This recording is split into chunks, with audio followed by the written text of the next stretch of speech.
The Johnson family lived in a quiet neighborhood in Ohio, where houses lined the street with neatly cut lawns and kids played basketball in their driveways during summer evenings. Michael Johnson, a hardworking accountant in his late 40s, prided himself on raising his children with discipline, respect, and strong family values. His wife, Emily, was a school counselor who believed deeply in kindness and emotional openness. They had 2 children, Sarah, who was 22 and finishing college, and James, who was 17 and navigating the complicated years of high school. On the outside, the Johnsons seemed like a perfect American family: Sunday dinners, road trips, Christmas decorations that lit up the block. But beneath the surface, like in so many families, there were tensions quietly growing, centered around one thing: boundaries.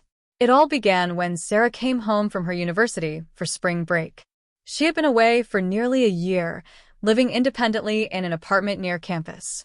She had grown in confidence and maturity, and she started to notice how different life felt when she stepped back into her parents' house.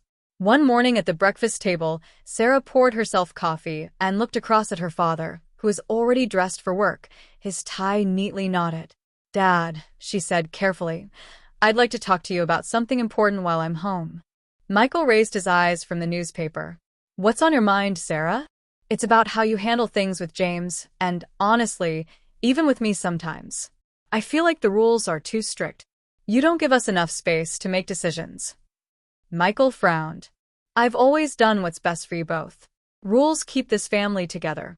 If I didn't set boundaries, where would we be?" "Sometimes your boundaries feel more like walls," Sarah said softly. Emily reached over and touched Sarah's hand gently, silently encouraging her to continue.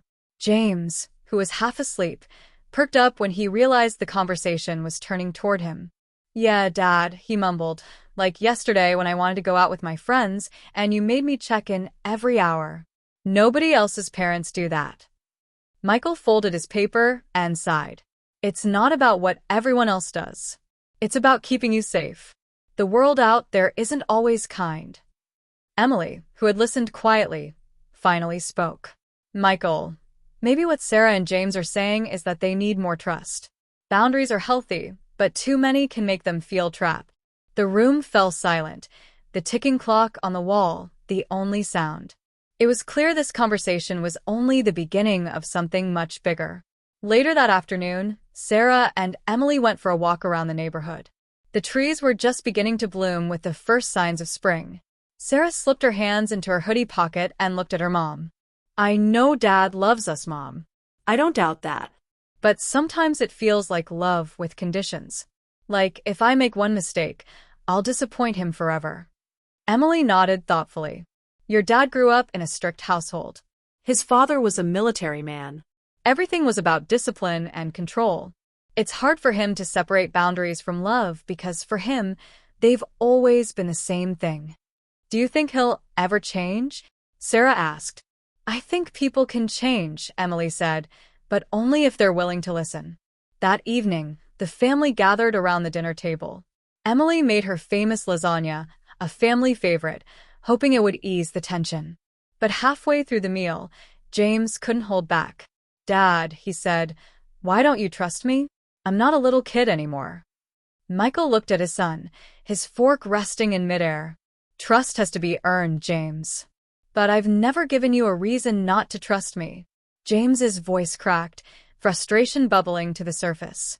"You check my phone. You question where I'm going. You treat me like I can't handle anything on my own." Sarah spoke up in support of her brother.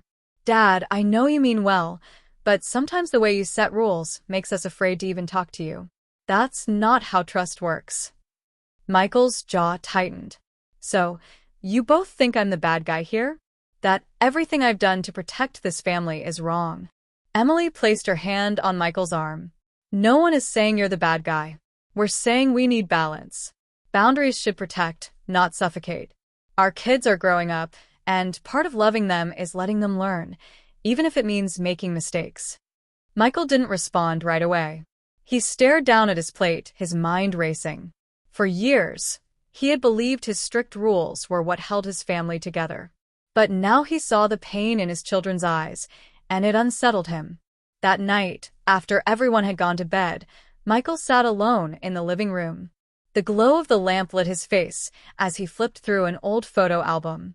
Pictures of Sarah in her Little League uniform, James building a Lego tower, family vacations at the beach.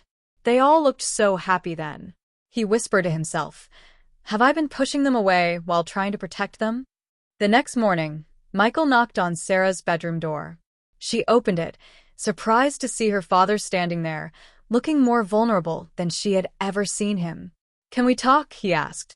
"Of course, Dad," she said, letting him in. He sat on the edge of her bed. "I realized last night that I've been holding on too tightly. When you and James were little, it was my job to keep you safe. But you're both growing up and I need to learn how to let go a little. I don't want you to feel like my love is conditional. I'm sorry if I made you feel that way." Sarah's eyes filled with tears. "Thank you for saying that, Dad. I just want us to have a relationship where we can talk without being scared of rules." Michael nodded. "I want that too. It's not easy for me, but I'll try."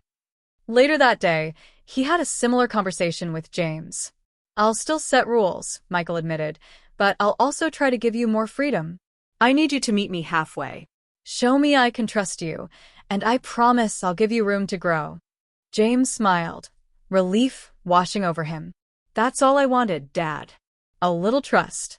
Over the following weeks, small changes began to take root in the Johnson household. Michael stopped checking James's phone and allowed him to go out with friends without constant check-ins, though he still set curfews. Sarah noticed her father asking her opinion more often, respecting her independence as a young adult. One Sunday afternoon, the family gathered for their usual dinner. This time, the atmosphere was lighter. Laughter echoed through the house as they shared stories from the week. Emily looked around the table, her heart full. Change wasn't easy, but it was happening. After dinner, Michael stood up, raising his glass of iced tea. "I want to say something," he began. "Family isn't about control. It's about love and respect. I know I've made mistakes, but I'm grateful for each of you for helping me see that boundaries should bring us closer, not drive us apart." Sarah and James exchanged a glance, smiles tugging at their lips. Emily reached for her husband's hand, squeezing it gently. For the first time in a long while, the Johnson family felt united, not by rules but by understanding. Life wasn't perfect. There were still disagreements, moments when Michael fell back into old habits, or when James pushed the limits. But now there was dialogue, honesty, and a willingness to work through.